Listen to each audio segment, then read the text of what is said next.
I stand with the people of Washington, D.C.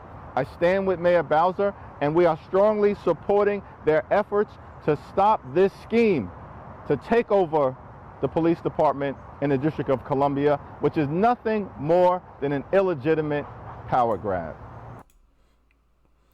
Hakeem. The only thing that Democrats stand for is opposing anything and everything that Uncle Trump does.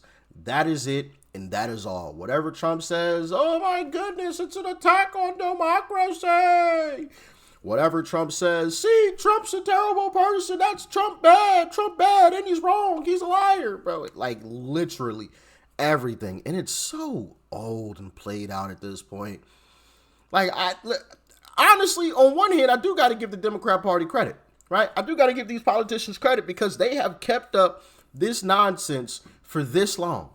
It is absolutely ridiculous that they've kept it up this long. That's pretty crazy. But I'll give him a little bit of credit. But we got to talk about Hakeem Jeffries and the interview that he recently had on CNBC. And yeah, it's pretty wild. It is pretty wild because let me tell y'all something. He definitely got some training to be a politician. He got a whole lot of training to be a politician, you know, and it shows in this interview. It is pretty wild. You guys absolutely have to see this, especially when he absolutely loses his mind because of a question that he's faced with live on air. So with that being said, let's dive in. In the most recent read, year over year versus it got to a high of 9% under Biden. Stocks are at record highs. Unemployment is 4.2%. That's full employment. The GDP was 3%. The border is actually secure. We've got trade deals with EU, Japan, many more in the works, and trillions of dollars of foreign investment coming here. Iran's nuclear ambitions have been set back indefinitely. And I just wrote down a few things. So I just have to ask you, where is the calamity that you're talking about? And it almost seems like for Democrats, socialism is the answer to these problems. Or, I don't know, an end of democracy or something? We just don't get it. Well, actually, I'll tell you what we stand for, Joe. It's pretty clear. As Democrats, we believe in a strong floor and no ceiling. In America, you work hard, you play by the rules, you should be able to live the good life. And there should be no ceiling on your success, on your capacity to do anything in the United States. Now, take note of what he just said. He said a strong floor, but more importantly, no ceiling. There should be no ceiling on any American citizen's success.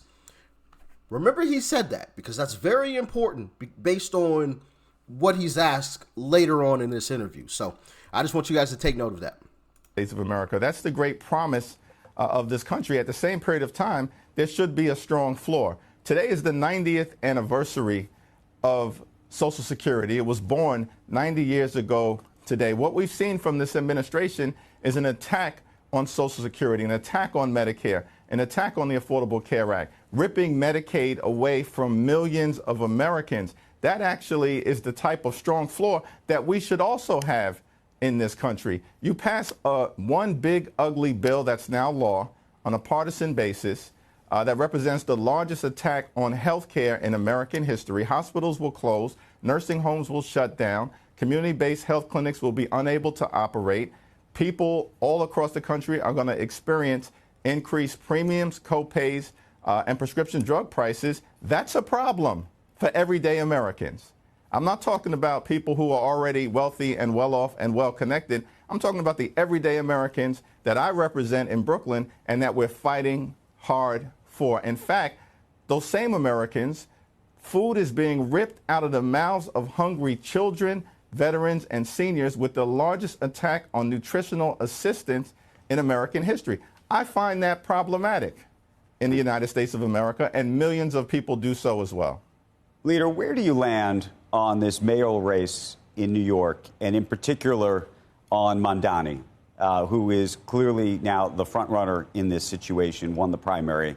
You have not publicly come out endorsed him yet, and I'm curious what you're thinking.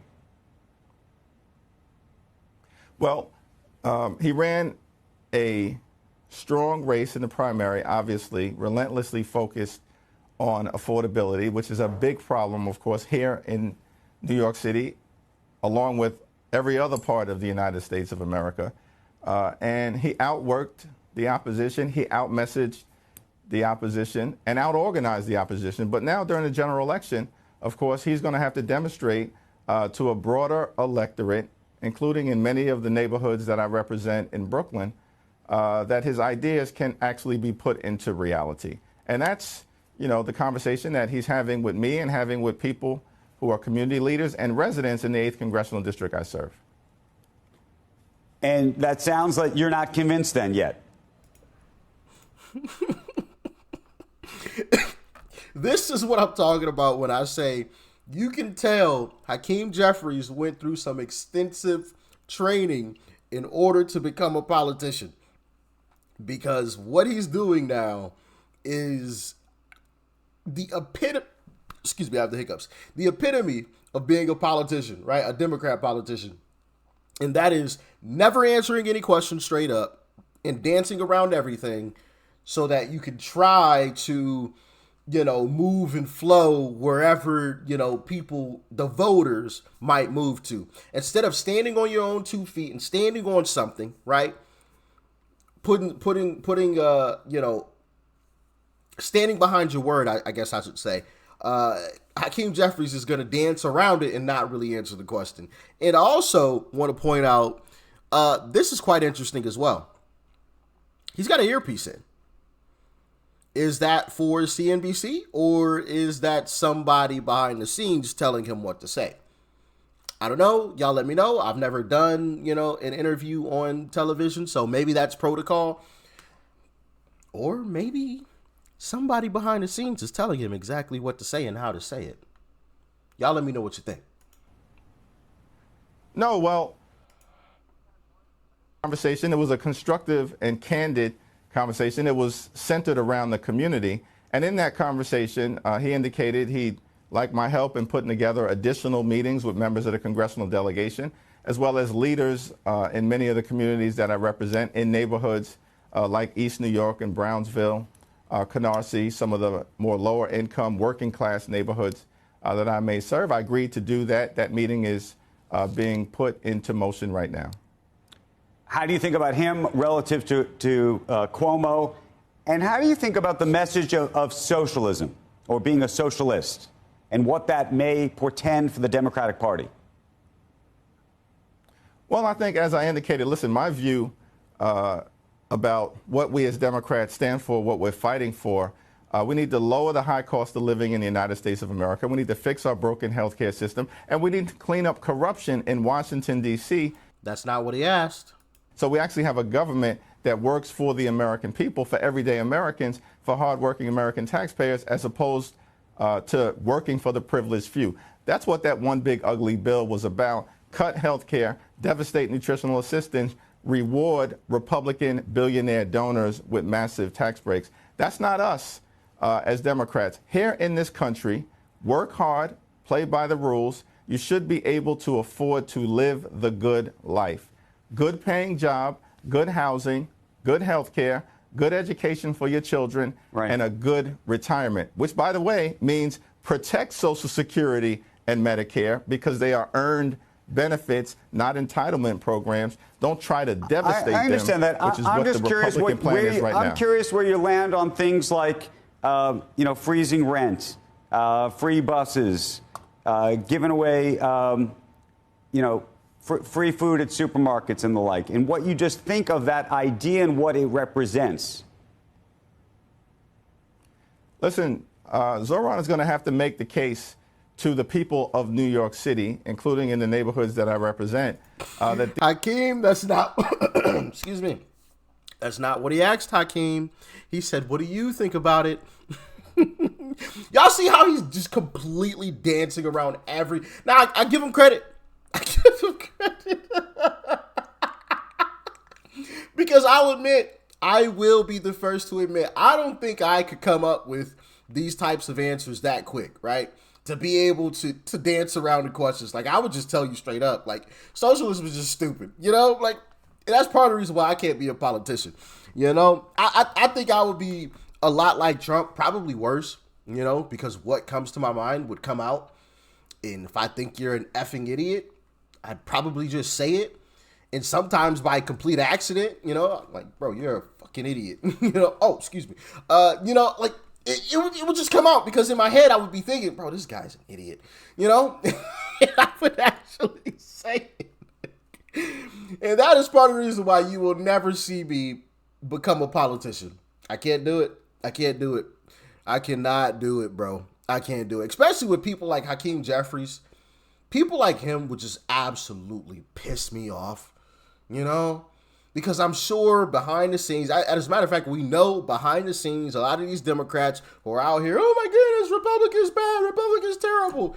They're going up to Republicans behind the scenes and they're all drinking, having a good time, doing whatever other drugs possible, right? Because we've heard some stories, you know, some of that booger sugar, you know, getting them lines straight, if you know what I mean. We've heard some stories, right? So yeah, behind the scenes, they're doing all the, hey, yeah, you know, hey, how you doing? You know, but me, bro, I'm just like, nah, bro. I just watched the interview you just did in the hallway. You was just calling us all crazy. Matter of fact, you called me out of my name, said this, said that. Like, bro, don't come in my face with all this. Hey, how's you doing? How's the family? Man, get the out of my face. Yeah, but they would absolutely hate me. They would absolutely hate me. 1,000%. And I just can't do it. I can't do it. People like that, like Hakeem Jeffries, would just irk me every day with these scripts you're just reading, bro. Something that your team put together for you. That's all you're doing. None of these are your own original thoughts. You're just reading off of a piece of paper, bro. Like, come on, man. You know, yeah. Anyway, carry on. These ideas, which are designed to address affordability in New York City, and that as a top-line effort is important. The cost of living is the number one issue here in the city, number one issue across the country. It's why Donald Trump's poll numbers are in the basement right now. But do you agree with those approaches as a solution? Look, you and I agree. Affordability is this number one issue in New York. It's the number one issue in the country.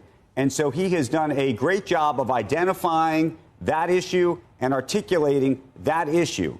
The question is how you attack that issue. And what I'm asking you is whether you agree with the solutions that he's offering.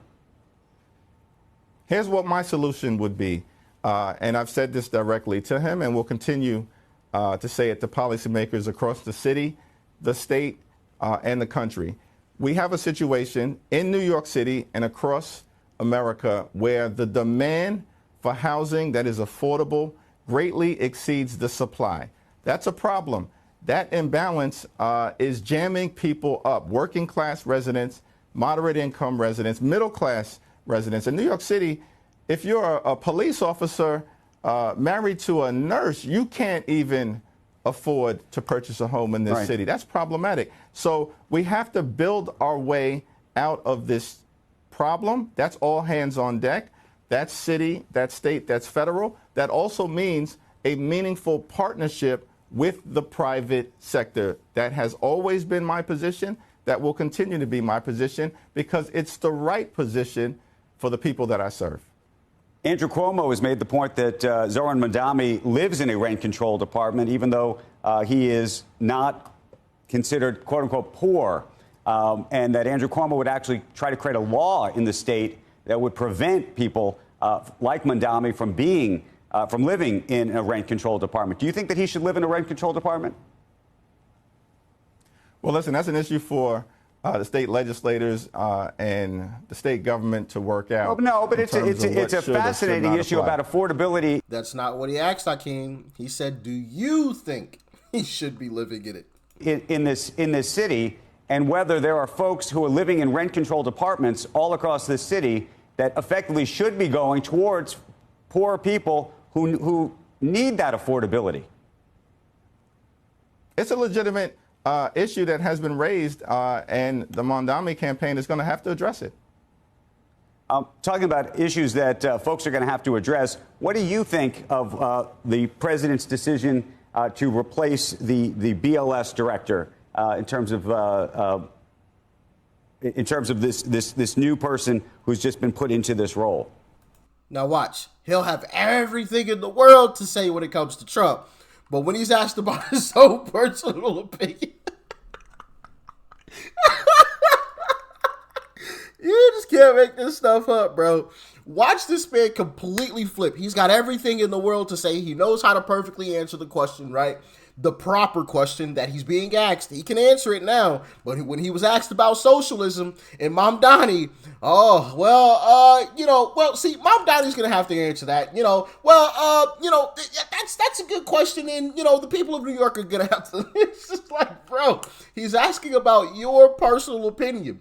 You didn't know what that meant before, but now you know what it means when it comes to Trump. Now watch this. Watch how he flips, bro. Watch this. I think it's a disgrace, but it's part of a consistent pattern that the Trump administration has attacked the free enterprise system here in the United States of America.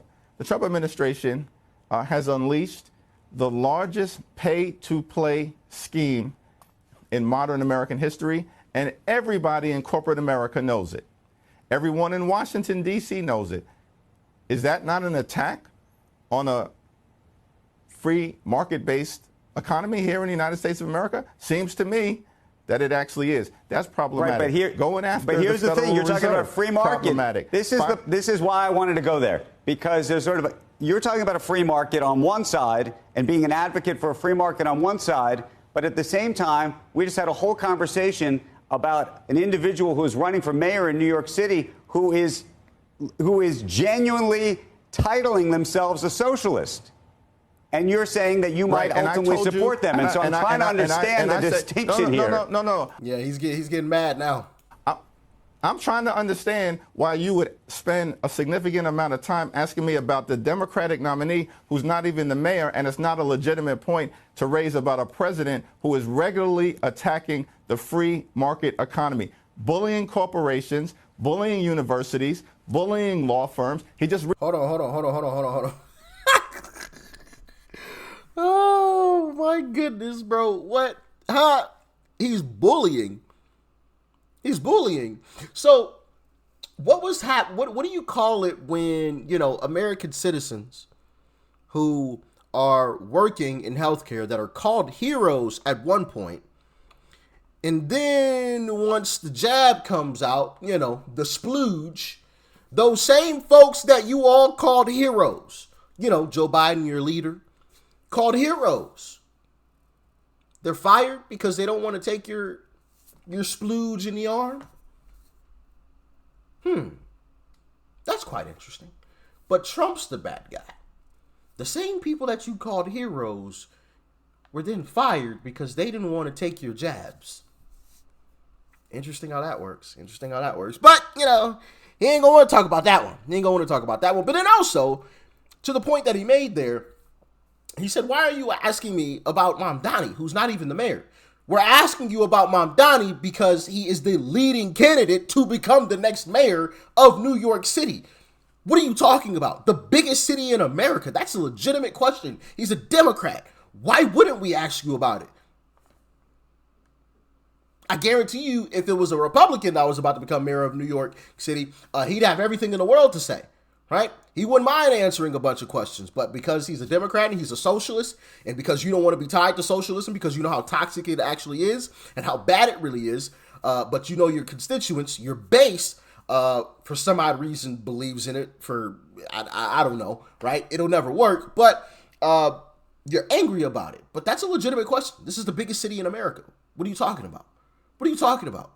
If you're the mayor of New York City, like, you are catapulted from basically not being known at all to being one of the most popular Democrats in the party. What do you mean? What? Oh, man, this guy. And of course, he's getting angry about it. Legitimate point to raise about a president who is regularly attacking the free market economy, bullying corporations, bullying universities, bullying law firms. He just recently called upon the CEO of Goldman Sachs to fire their chief economist. That's not problematic. He's the leader of the free world, the president of the United States of America. He's in office right now, and he's attacking the market-based economy. Now, I said that I support. I don't disagree with you at all. I don't love those attacks, but I will say, just in fairness, and I wonder whether you think that they're the same or they're not the same. There have been people that have criticized Elizabeth Warren for years for individually attacking and going after and naming specific CEOs in America, specific companies in America, over again and over again. President Biden famously didn't invite Elon Musk to the White House, probably caused him to actually support this president originally. And so the question is whether those are the same or they're different. It's interesting that we're talking about Joe Biden, no longer the president, Elizabeth Warren, who's a senator, as opposed to Donald Trump, the president of the United States of America. His administration. So interesting. So you didn't want to talk about Joe Biden when he was president and how terrible he was, but now you don't want to talk about him because he's no longer president.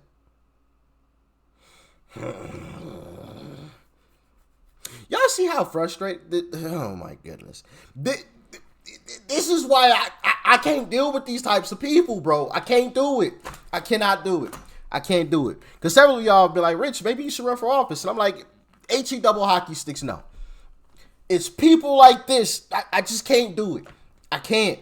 I'm cursing somebody out. I'm hurting a lot of people's feelings, which don't matter. But everybody there is going to hate me, including some Republicans. John Thune, Senator Thune. Oh, bro, boy, I tell you, man, he will piss me off. He would get... Man, yeah, see. I can't do it. Nope. I be calling him all types of names. Like, you weak female dog, bro. Why don't you let Trump do recess appointments? Why are you doing all this extra stuff so he can't do it? And now you want to send us on vacation? See, yeah, nah. I'll be calling all that out. Mike Johnson being soft. Now, Mike Johnson is better than Senator Thune, but he still ain't great either. I'll be calling him out. Yeah, bro. Yeah. And honestly, some Republican voters might actually hate me because I'm going after both of them, right? I'd be calling everybody out that was a snake, including in our own Republican Party. And I just named a couple of people: Lisa Murkowski, Susan Collins, John Cornyn, Dan Crenshaw, right? The whole, I'm calling everybody out. Everybody out. You weak sons of... If y'all thought Trump was bad, man, yeah, can't even do it. Plus, it would just be a headache every day. You know, it wouldn't even be enjoyable. And I know you aren't supposed to take on a job like that to enjoy it, but I also don't want to have a headache every day. You know, life is too short for all that. You know what I mean? Life is too short. Granted, life is the longest thing we all individually have, but in the grand scheme of things, life is short, right? We're going to be here, I don't know what life expectancy is now, about 80 years, right? And then we're gone. In the grand scheme of things, 80 years really ain't that long. So I don't want to spend my 80 years or 90 years or 100 years, however long, God decides to leave me here on this earth, with a headache every day. Like, that's just... I'm sorry. I can't do it. Y'all gotta get somebody else to do it. Plus, we got Uncle Trump. Hopefully, JD Vance pans out. I have some more to say about JD Vance, obviously, closer to 2028. But anyway, y'all get in the comments. Let me know your thoughts and your opinions about all of this. Why don't some of y'all run for office? Or maybe you're already in office and I don't know. Would you ever run for office? Let me know in the comments, all right? Stay safe. Peace and love. I'm out.